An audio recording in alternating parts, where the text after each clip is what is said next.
So this next point is something that would have saved me so many embarrassing moments, so many regretful mornings. Honestly, it's lethal, and I don't think people are aware enough about this. I certainly didn't get warned. So what I'm talking about is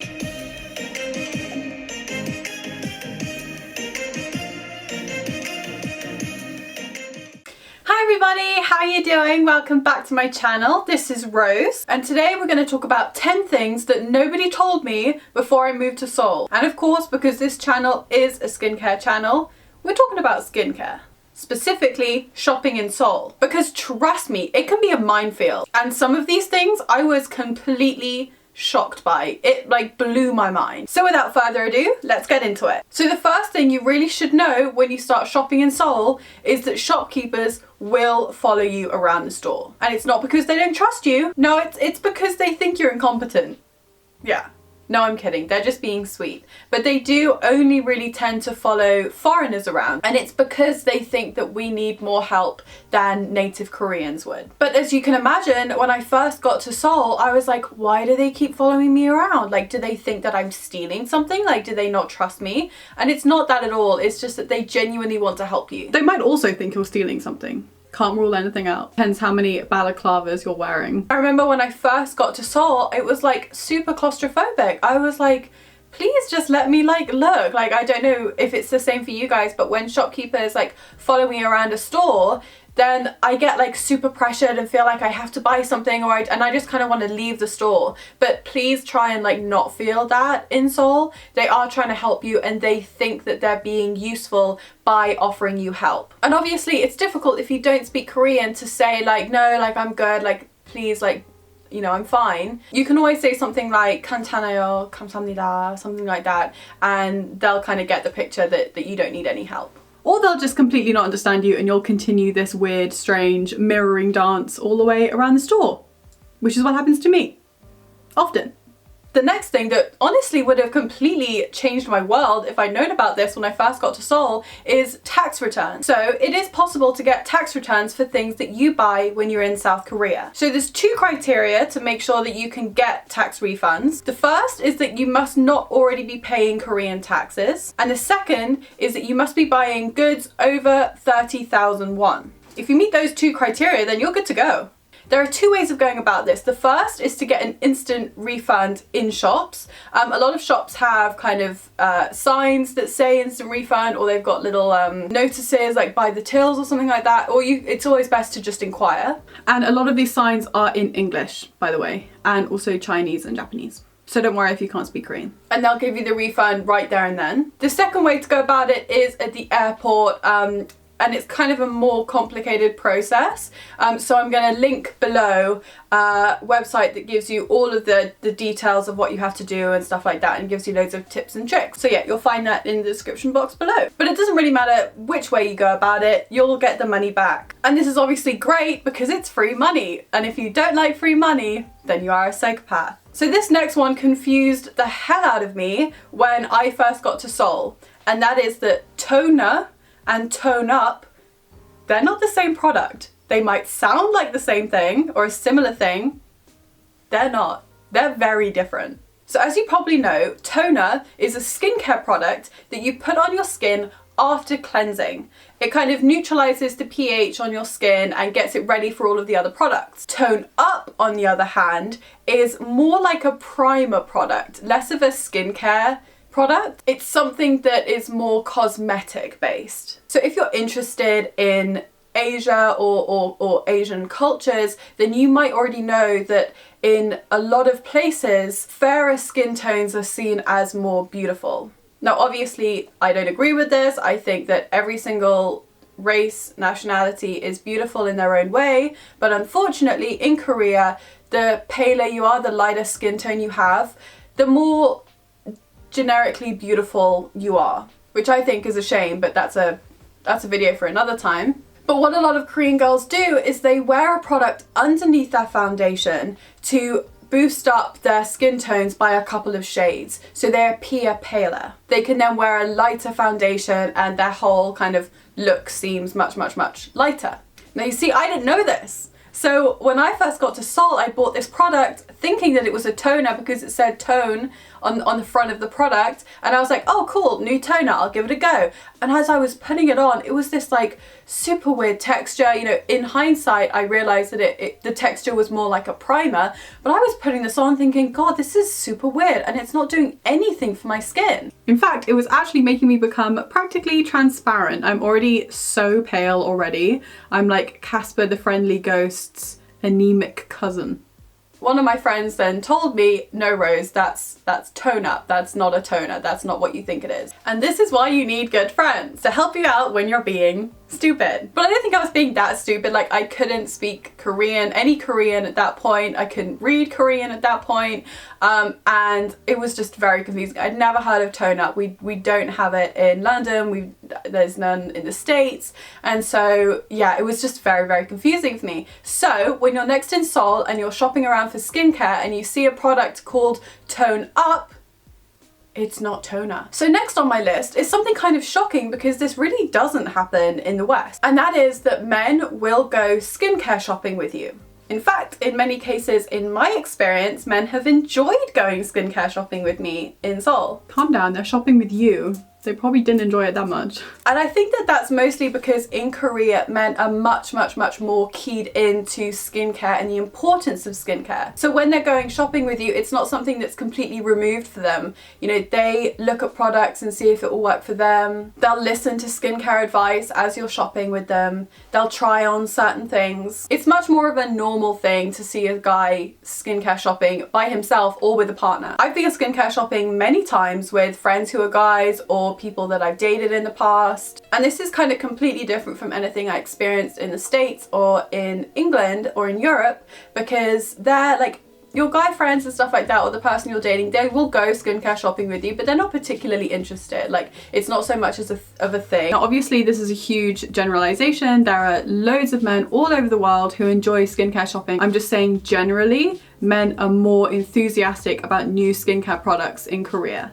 Another thing that kind of blew me away when I first got to Korea is that there's an entire store dedicated only to sheet masks. It's like a religion in Seoul. So there are actually quite a few of these, but the main one that I go to is called the Mask Shop. There's one in Myeongdong and there's one in Shinsa. Those are the ones that I go to the most. And the cool thing about these stores is that they'll sell well-known brands, but also more indie independent brands as well. So you can give loads and loads of sheet masks a try, and they're at a really good price. Really good price, like $1.50, sometimes less. The only thing that I would say is that make sure you're checking the ingredients list of any sheet masks that you purchase at these stores. Because there are so many sheet masks on offer, a lot of companies are really kind of competing with each other to make the newest, coolest sheet mask. And sometimes the ingredients in this won't be particularly useful for you or your skincare issues. So like, don't just get the mask because it looks cool, it's a cool color, or it's got like glitter in it or something. Like, be a little bit smart and don't just get attracted to the shiniest, brightest thing in the store. The same warning also applies when shopping for a boyfriend. If you are sheet mask shopping in Seoul and you don't really know which sheet masks to go for, I've actually done a video on this and I will link that here somewhere. And you can go and have a look at that video and it will give you a full breakdown of what my favorite sheet masks are at the moment. Don't worry, I gotcha. So one thing that I didn't know about Koreans before I moved to Seoul was that shopping-wise, they very much value the experience. The experience of skincare shopping is super, super important in Seoul. So let's take, for example, the Seolwasu flagship store in Shinsa. This place is literally a work of art. It is one of the most beautiful shops that I've ever seen in my entire life. And not only does it sell really cool limited edition products and you can try everything out, but also there's like a fully blown spa there. And it's actually a really good spa as well. You're not going there just to shop, you're going there for the experience. I need to stop saying that word. I'm starting to sound like a Kardashian. I think you should experience it. You always say I want to experience things, but I don't think you actually want to experience things because you would experience it if you wanted to experience things. I don't know what you're talking about. Another one, the Dr. Jart flagship store, which is also in Shinsa. It's got 3 layers to the building and each layer has like a cool theme. It's kind of like a studio slash interactive space. As well as having all of their products there to buy, they also do skin assessments and they have really cool like interactive features like super purified water, and they have like air showers that you can like cleanse yourself under. It sounds really weird saying it, but like it's cool in person, like highly recommend. But again, you're not just shopping for skincare, you're having an experience, and that is something that they value so much, which I just don't really see in the West as much. Etude House in Myeongdong has like a full-blown cafe, which is really lovely and actually isn't that unique. A lot of skincare stores do have cafes attached. Unintentional shade thrown there at Etude House. I'm so sorry. It's a great cafe. I love going there. Super fun, not that original. So you can shop and relax and chat with your friends, and again, it's this kind of experience thing that they've got going on. I think it's partly because skincare in South Korea is such a cutthroat industry that they have to continue like innovating and promoting these fun experiences so people will keep coming back and they won't move on to the next thing. But it's something that I really appreciate because I spend a lot of my time skincare shopping. A lot meaning all my free time. I have no hobbies or friends.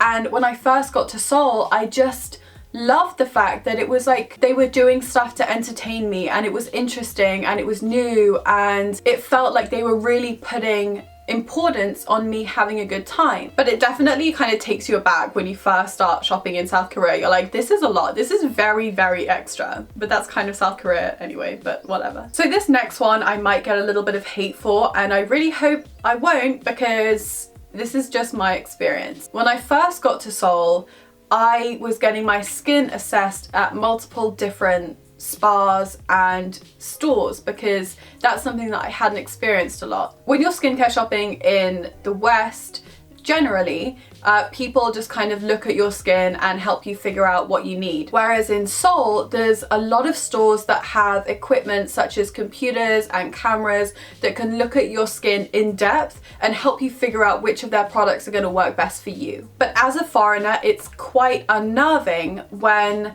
the technicians are very blunt about assessing your skin. They don't sugarcoat anything. And obviously I'm British and we are polite to a fault. Yeah, we'd rather eat our firstborn child than potentially, possibly in the far distance, offend someone in some way. Ridiculous. And this is kind of true in like all aspects of Korean culture that I've experienced. Like people have no problem pointing out when someone is having like a bad hair day or if they're a little bit overweight. They don't see pointing that out as something negative because then that person can see what's wrong with themselves and change in order to be healthier or prettier or what they see as like a better version of themselves. Now for Westerners, this can seem really harsh because this kind of goes against everything that we stand for, which is, you know, someone can do what they want to do and they can look what they want to look like and no one's ugly, everyone's themselves. And that is 100% true to a certain extent. But you have to understand when you're coming to South Korea, it's a different cultural understanding. So this is not to say that the Koreans are rude people. They're not by any way, shape or form. In fact, I've worked and traveled all over the world and the South Koreans are some of the most kind, generous, sweet people that I've ever met in my entire life. It might be worth mentioning here that it also might be a language barrier issue as well. Whatever the case may be, please don't take it personally. They're not being mean to you. It's just a cultural difference. But holy moly, it was a shock when I first got to Seoul. I was like, oh, these are very harsh statements coming at me. Like, I know I've got scarring. I used to have really bad acne. I know I've got hyperpigmentation. I'm doing the best that I can to solve it. You don't need to point it out quite as bluntly. I am aware. Help me fix it. That's why I'm here. But yeah, I really wish I'd known about that cultural difference before I started feeling very personally attacked and just wanted to like curl up and hide in a ball in my apartment, which I did. many times. But to be fair, a lot of things can make me feel like that. Large crowds, if a bird flies too close to my head, thinking someone's waving at me so I wave back but they weren't actually waving at me in the first place. Another thing that I really wish I'd known earlier before I got to Seoul was that Koreans bloody love a sample. They really do. I was so shocked when I first started skincare shopping in Seoul and they would give me so many free samples. It was amazing. Now the important thing here is I have a top tip for you. And that tip is make sure you go to a store that only sells the brand that you want to buy from in order to get the most samples. Now, I'm not sure I really said that in the best grammatical way. No, but then I don't think that that's particularly shocking to people, Rose. But basically what I'm saying is if you want a Laneige product and you want a Carvu product, for example, instead of going to a store that might sell all of those in the same place, go to the Laneige shop that only sells Laneige, then go to the Carvu shop that only sells Carvu, because they will give you a lot of free samples from each of those respective brands. Whereas if you go to somewhere like Olive Young that basically doesn't give any samples, or Out of Town, which again doesn't give huge amounts of samples, then you're just not going to get all of those nice free samples. And I love samples, mostly because, as we know, I have extremely sensitive skin, so it's very useful for me to try a sample for a week or so to make sure that my skin's not going to react before I commit and buy a full-size product. Now this was always an issue for me when I lived in the States or in London, because skincare samples aren't really that much of a thing. So I always had to commit early, and not many products work with my skin because it is very sassy. It's sassy skin. But that's something that I really wish I'd known before I started shopping in Seoul, because I would have been able to get a lot more samples if I knew where to go sample shopping. And now you all know too. So this next point is something that would have saved me so many embarrassing moments, so many regretful mornings, and I hope that by sharing this wisdom, you will also not make those mistakes. I mean, sometimes I still make those mistakes, let's be honest, but I make them a lot less. So what I'm talking about is when you first visit South Korea, beware of soju and skincare together. They don't mix. Now some of you are probably like, what the hell are you talking about? Like soju and skincare? Like what? What you might not be aware of is that in Seoul, a lot of stores stay open very, very late, which isn't something that's very popular in London, for example. Shops tend to close at 6 o'clock. Now I didn't know this when I first got to Seoul. So there are a lot of times where I would go out, have like a nice dinner with my friends, like get a little bit buzzed from soju, having a good time, and then I'd wander home past a nice skincare store, and obviously being me, I can't walk past skincare and not like go and have a look at it. I would go into a store and like drunk Rose would be like, oh yes, I need like 7 new moisturizers. Like I definitely need that essence even though I've got 5 at home. Like that serum is gonna change my skin. It's not. But drunk me was like, yes, this is the best decision you've ever made. And I'd wake up the next morning and you know how some people have like regrets of like, who did I kiss last night? I would have skincare regrets, skincare shame, because I'd go into my bathroom and like all lined up would be all of these different products that I don't need. I don't need them. And it was because all of these stores were open so late. Prime time for returning drunk from a nice dinner. Honestly, it's lethal, and I don't think people are aware enough about this. I certainly didn't get warned. So this is me warning you. And I mean, shops are open super late. Like Out of Town near Gangnam, for example, I know is open until at least 10 p.m. because I've fallen prey to that many times. Stores in Myeongdong, I don't even know when they close. Probably like 10, 11, something like that. Anyway, you can never say that I don't look after you guys or give you good advice. Yeah, you also can't say that you always follow your own advice, so let's not get too preachy here.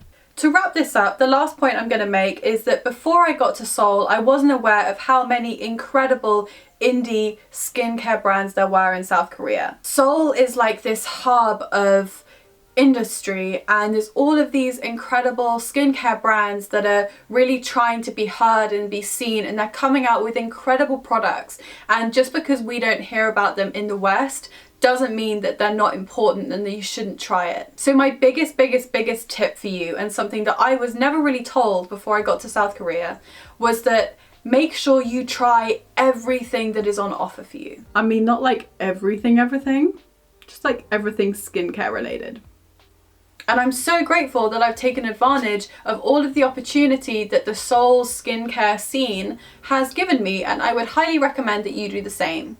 Thank you so much for watching my video. I appreciate it more than I can say. I hope this video has been useful and that you can refer back to it if you ever decide to visit Seoul or South Korea. Please don't forget to like, comment and subscribe, and I will see you in the next video. Bye!